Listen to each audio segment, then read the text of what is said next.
Imagine living on death row, knowing that each day could be your last. The clock is ticking, the weight of your scheduled execution growing heavier with each passing moment. But then, out of nowhere, your death sentence is lifted, and the life you thought was lost is suddenly yours again. This is the story of those who were once condemned to die, but suddenly their fate was rewritten. Percy LeVar Walton. Starting off with a case that tests the very boundaries of justice and morality, one where the crime was brutal, the punishment was clear, but the execution never came.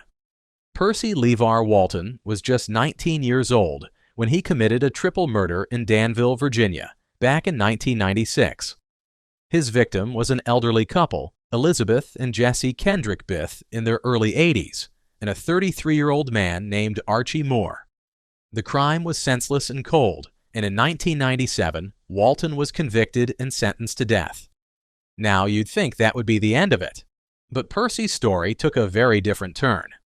He was scheduled to be executed on June 8, 2006.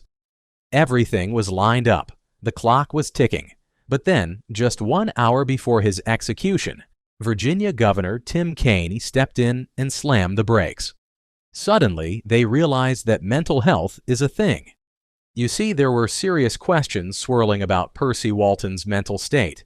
Some reports stated his IQ was just 66, which is well within the range of intellectual disability. Other tests, including one taken before his 18th birthday, reportedly put his IQ around 90. So, there was clear inconsistency, and that mattered, especially because the U.S. Supreme Court had ruled in Atkins v. Virginia, 2002, that executing individuals with intellectual disabilities violates the Eighth Amendment's ban on cruel and unusual punishment. Governor Kaine wasn't ready to make an irreversible decision. He said, "It would be immoral to either execute or pardon Walton without further investigations." So he ordered a full psychological evaluation. Critics, especially political opponents, pounced on him, accusing Kaine of being soft on crime, especially during a heated election season. But Kaine stood by his call. Fast forward to 2008. June 10th was set as the new execution date, but on a day earlier, Kaine made his final decision. He commuted Percy Walton's death sentence to life in prison without parole. Because, as Kaine put it, one cannot reasonably conclude that Walton is fully aware of the punishment he is about to suffer and why he is to suffer it. This wasn't just about IQ numbers or politics. This was about a man whose grip on reality was so compromised that the state couldn't in good conscience put him to death. His defense attorney, Jennifer Givens, put it bluntly, saying that Percy Walton is extremely mentally ill and profoundly impaired. After the commutation, Walton was transferred to the Marion Treatment Center, a facility designed for mentally ill inmates. So, what do we make of this? It's one of those rare death row cases where morality, law, and politics collided. And the result was a controversial but deeply human decision. That you can't execute someone who doesn't fully understand what's happening to them. Vernon Lee Evans. This case is like something straight out of a crime thriller, except it's all too real. Vernon Lee Evans wasn't your average criminal. He was a contract killer, working for a Maryland drug kingpin named Anthony Grandison. And in 1983, Evans did something that would land him on death row for decades. He murdered 2 innocent people, all to protect his boss. The victims were Susan Kennedy and David Scott Pitchowich. David and his wife Cheryl had been scheduled to testify in a federal drug case against Grandison. But before they could speak, Evans walked into a Baltimore hotel and gunned down Susan and David in cold blood. Susan was Cheryl's sister. It was the wrong place, wrong time for her. She was just covering a shift that day. Evans and Grandison were both arrested, tried, and in 1984, they were each sentenced to death. Justice, it seemed, had been served. But with Vernon Evans, nothing came easy. His death sentence was overturned in 1991. A year later, he went through a second trial, and again the jury sentenced him to death. And this time that decision stuck. It was upheld by Maryland's highest court in 1994. Even his petitions for post-conviction relief, federal appeals, and habeas corpus requests were all denied. Evans was scheduled to die in 2006, but just before his execution, a broader issue stopped everything. Maryland put all executions on hold because the state needed to rework its lethal injection procedures. And while that bureaucratic pause was happening, the political winds were shifting. You see, Maryland was starting to have serious doubts about the death penalty, and Vernon Evans' case was right at the center of it all. His name became a point of debate. Supporters of capital punishment called him a cold-blooded killer who deserved to die. But anti-death penalty advocates saw something else, a chance to reframe the conversation. And that's when things got even more complicated.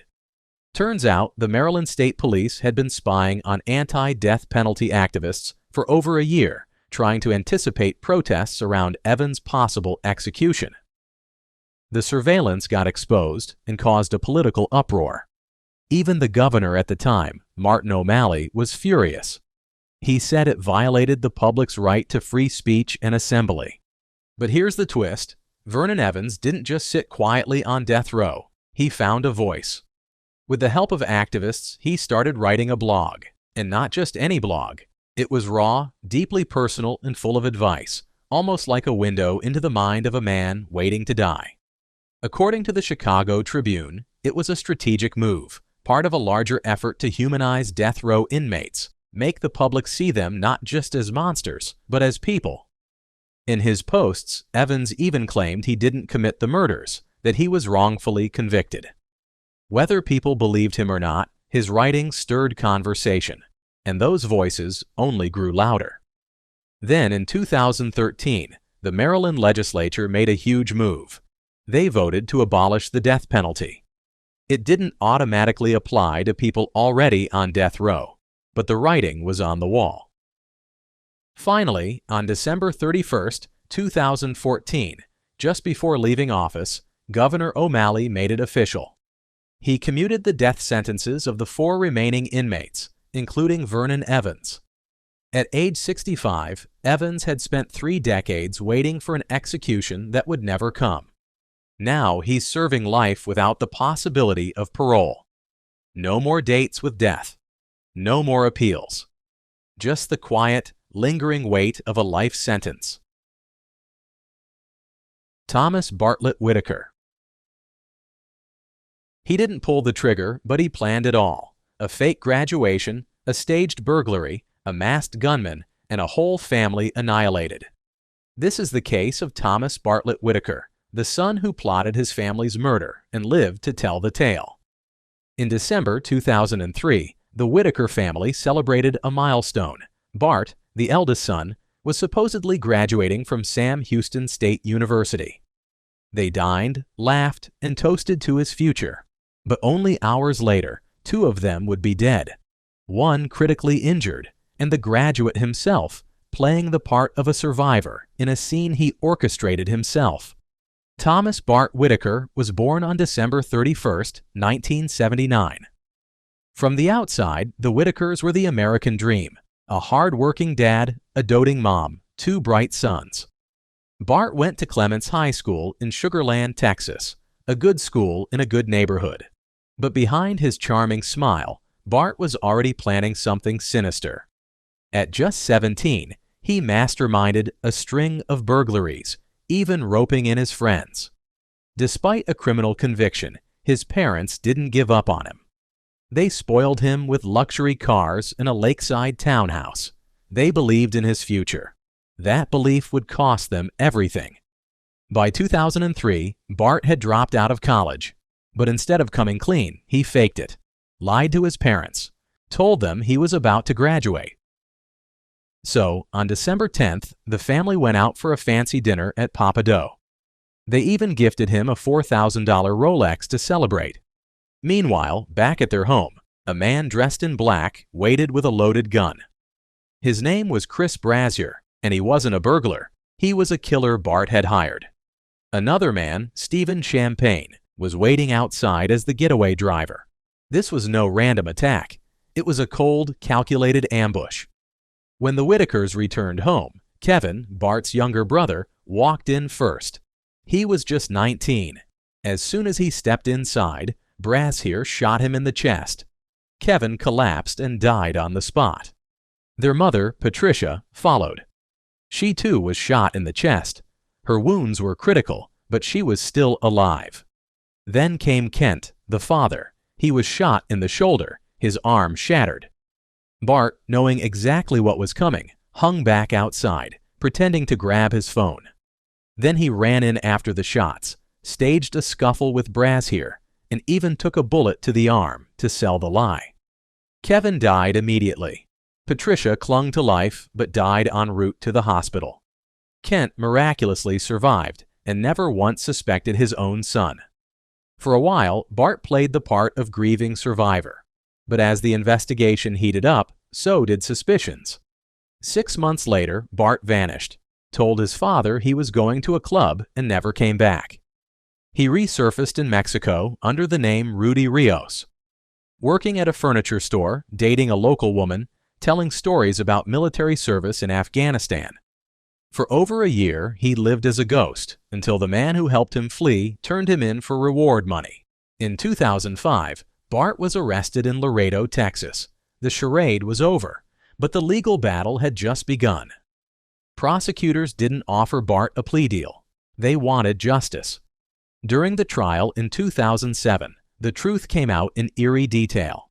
Not only had Bart recruited Brashear and Champagne for the murders, but evidence showed he'd made multiple attempts to kill his family before. Former classmate Adam Hipp testified about prior murder plots, one involving burning down a lake house with his family inside. Another similar to the final one, ambushing them after dinner. The motive was money. Bart stood to inherit up to $1.5 million. Life insurance, trust funds, the family estate. He wanted everything. The jury didn't take long. 6 days of trial, 2 hours of deliberation, and then eventually a death sentence. Chris Brashear, the shooter, got life with the possibility of parole after 30 years. Stephen Champagne, the getaway driver who cooperated with the prosecution, got just 15 years. And Bart went to death row. But even behind bars, Bart wasn't alone. Kent Whitaker, the father who survived his own son's betrayal, did something unimaginable. He forgave him. He didn't just forgive him, he fought for him, pleaded with the courts, wrote to newspapers, met with the Texas Board of Pardons and Paroles. He begged them not to make him a victim again by executing his only remaining family member. And on February 22, 2018, just 40 minutes before his execution, Governor Greg Abbott commuted Bart's sentence to life without parole. The first time Abbott had ever granted clemency. Bart responded with, "I am thankful for this decision, not for me, but for my dad."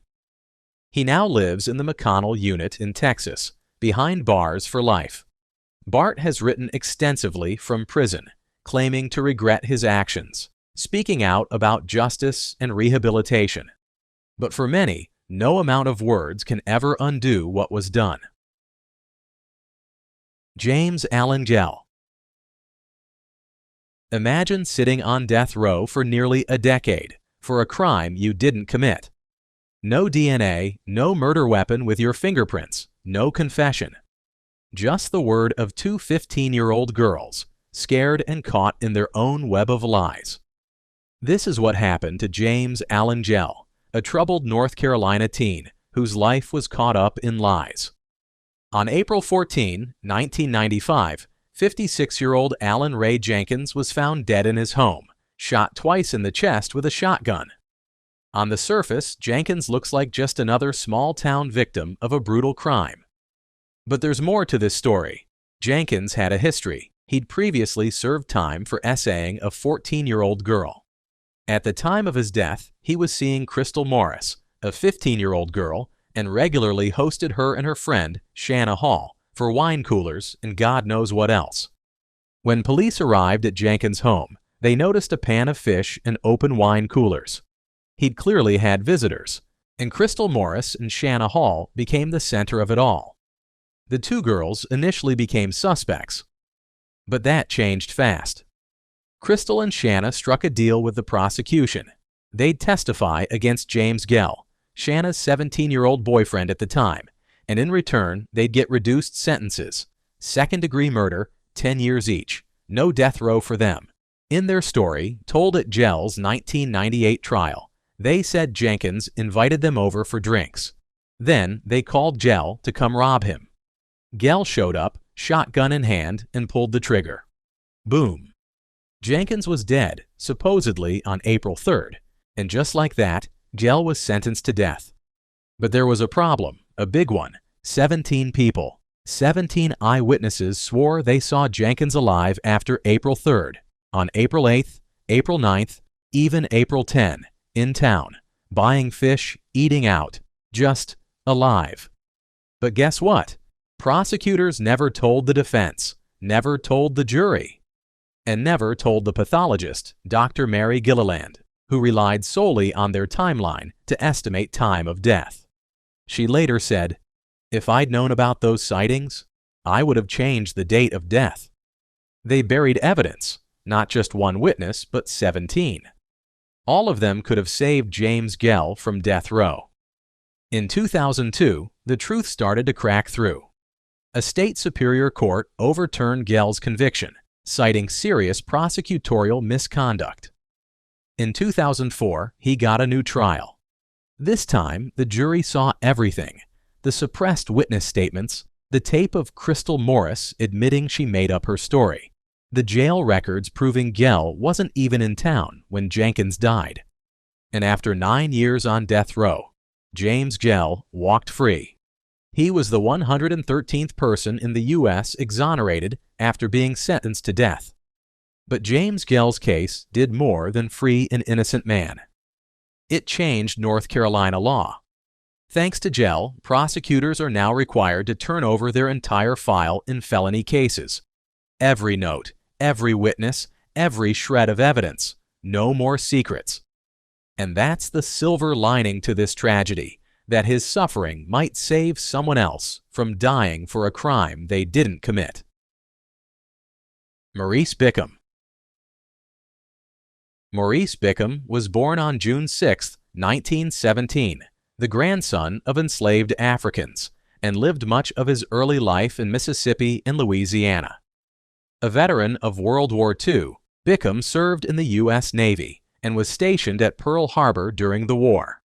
But despite serving his country, his post-war life would become entangled in one of Louisiana's darkest, racially charged judicial nightmares. On the night of July 12, 1958, Bickham found himself in an altercation with two sheriff's deputies, 68-year-old Gus Gill and 74-year-old Jake Galloway, at a Mandeville bar called Buck's Place. Both deputies were in street clothes and were widely believed by community members to be affiliated with the Ku Klux Klan. The argument reportedly stemmed from the deputies escorting Bickham's companion, Florence Spencer, home after accusing her of being unruly. But what followed still sparks fierce debate and controversy. Around 2 a.m., the same deputies appeared at Bickham's home on Villeray Street. They reportedly opened fire, striking him in the stomach. Bickham returned fire with a shotgun, killing both deputies.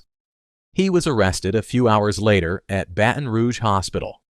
The prosecution painted him as a cold-blooded killer who lay in wait. But an all-white jury convicted him swiftly, first-degree murder, with the sentence of death by electrocution. What followed were 14 harrowing years on death row at Angola State Penitentiary, mostly in solitary confinement for 23 hours a day. But Bickham avoided execution again and again, receiving 7 stays. Then, in 1972, the Supreme Court's landmark Furman v. Georgia ruling deemed certain death penalty applications unconstitutional. As a result, in 1974, Louisiana commuted Bickham's sentence to life without parole. He was transferred into the general prison population at Angola. Bickham didn't waste his years in prison. He became a minister in the Methodist faith, worked in the visitor center, cultivated a garden in the prison cemetery, and even learned leather making. But it wasn't until '94, over 3 decades after his conviction, that Bickham's fate began to shift. Enter Michael Alcamo, a New York corporate lawyer who agreed to take Bickham's case pro bono. With nothing more than yellowing transcripts and faded newspaper clippings, Alcamo began to piece together a powerful counter-narrative. He questioned the deputy's motivations and timing. If Bickham had posed a danger at 11 p.m., why had they waited hours before confronting him again at 2:10 a.m.? Why didn't they arrest him earlier? Alcamo argued that the deputies had no legal grounds to approach Bickham's home and that their intentions may have been malicious. At the very least, he claimed, the charges should have been for manslaughter, not first-degree murder, and that Bickham had a strong case for self-defense. Yet Alcamo knew a full pardon would be impossible given the political climate. So he pursued an alternative strategy, pushing for a sentence commutation to a fixed term of 75 years, which would then allow Bickham to qualify for parole based on Louisiana's good time statute, a law permitting 1 day off a sentence for every day of good behavior. In 1994, Alcamo launched a national letter-writing campaign and used public radio to bring Bickham's story into living rooms across America. Bickham, for the first time in decades, even got to speak with family members on air. And in January of 1995, his efforts paid off. Louisiana Governor Edwin Edwards agreed to reduce Bickham's sentence to 75 years. But when Bickham appeared before the Louisiana Parole Board just months later, emotions ran high. Despite his impeccable prison record, the board denied his parole amid intense media attention and protests. Still, Alcamo didn't give up. He met with Angola's warden, Burl Cain, and convinced him to review Bickham's prison record. It was pristine, 37 years of good behavior. Under Louisiana law, that meant Bickham could be released immediately. The Department of Corrections agreed. On January 10, 1996, just after midnight, Alcamo and journalist David Isay walked Bickham out of Angola's gates. He was a free man, no parole, no restrictions. That night, Alcamo kept a promise to Louisiana authorities. He drove Bickham straight out of the state. The next morning, they escorted him to the New Orleans airport, where Bickham boarded a plane to California to reunite with his family after nearly 4 decades behind bars. Harvard psychologist Dan Gilbert once quoted Bickham saying, "I don't have 1 minute's regret. It was a glorious experience." Gilbert, who initially and incorrectly claimed Bickham had been exonerated by DNA evidence, cited the quote as proof that happiness is possible even in the bleakest of circumstances. Maurice Bickham passed away on April 2, 2016, in hospice care in Alameda, California, at the age of 98. Ronaldo Hudson, Illinois. Ronaldo Hudson was just 19 years old in 1983 when he was arrested for a brutal murder committed during a drug-fueled rampage. He was sentenced to death in Illinois and spent decades behind bars, but those years would transform him in ways few expected. In 2003, then-Governor George Ryan famously emptied Illinois' death row, commuting the sentences of all 167 death row inmates, including Hudson's. His death sentence became life without the possibility of parole. But Hudson's story didn't end there. Over the years, he became a completely different man. Teaching himself to read and write, Hudson earned educational degrees, became a certified literacy tutor, and launched several inmate-led rehabilitation programs, including an essay contest and a peer mentorship group that grew to nearly 500 participants. Those who knew him behind bars described a man who had not only rehabilitated himself, but inspired hope in others. Hudson himself said, "I will not attempt to make excuses." It was a horrible, horrible thing, showing a deep remorse that couldn't be faked. His transformation caught the attention of Illinois Governor J.B. Pritzker, who in September 2020 granted Hudson a second commutation, this time reducing his sentence to time served. After 37 years in prison, Ronaldo Hudson finally walked out of Danville Correctional Center a free man. Jeffrey Hill, Ohio. Jeffrey Hill's crime was as tragic as it was shocking. In 1991, during a drug-induced outburst, he murdered his own mother. His actions landed him on death row in Ohio, and for years he waited for his execution. But his case was anything but clear-cut. Hill's trial was riddled with issues, chief among them, poor legal representation during the sentencing phase. In 2009, Ohio Governor Ted Strickland commuted Hill's death sentence to 25 years to life, following a unanimous recommendation by the state's parole board. The board took into account multiple factors: Hill's genuine remorse, the lack of a fair sentencing trial, and perhaps most powerfully, the unwavering forgiveness and support from the victim's family, his own relatives. They had never wanted him executed. The board also questioned the proportionality of Hill's punishment when compared to similar crimes. After serving 27 years, Jeffrey Hill was finally granted parole. On September 1, 2020, he walked out of prison a free man, another example of how the justice system can, sometimes, evolve to reconsider punishment through the lens of mercy. We've seen men who were imprisoned for decades walk free, some after proving their innocence, others after proving their humanity. They emerge from the shadows of death row not as monsters, but as mentors, ministers, and advocates, living proof that people can change and that sometimes the system gets it wrong. Their journeys raise difficult questions. What does justice really look like? Is a person forever defined by their worst moment? And most importantly, if we can take away a person's freedom, and nearly their life, based on a flawed process, how many others like them are still waiting to be seen, heard, and saved? If you like the way we create these videos and you want to help bring more cases like this to light, hit that like button and subscribe for more deep dives. Thank you once again for watching.